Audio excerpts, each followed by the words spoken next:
এই মুহূর্তে সবথেকে বড় খবর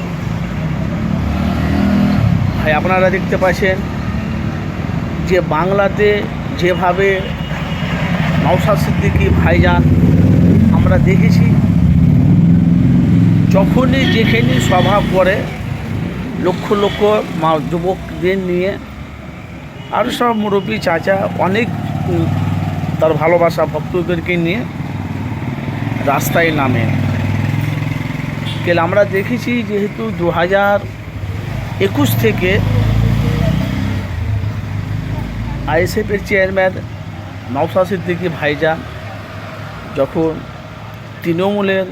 15 বছর বাংলা রাজত্ব করেছে মাননীয় মুখ্যমন্ত্রী মমতা ব্যানার্জি, উনি এখন প্রাক্তন মুখ্যমন্ত্রী, এখন বাংলায় মুখ্যমন্ত্রী হলো শুভেন্দু অধিকারী। তো পশ্চিম বাংলাতে যেহেতু আমরা দেখি যে দল তো বিরোধী দল অনেক আছে, একটা দলের উপর আরেকটা দলের আক্রমণ আমরা সেটা জানি, কিন্তু এই যে 21শে জুলাইয়ে মমতা ব্যানার্জি সভাতে একাধিক প্রচুর মানুষের ভিড় হয়েছিল, তার সাথে সাথে যে আইএসএফের যে কর্মীগুলো আছে যারা নওশাদকে সাপোর্ট করে, যারা নওশাদকে যারা ভালোবাসে, আমরা দেখেছি নওশাদ সিদ্দিকী অনেকবার শিয়ালদা থেকে ধর্মতলা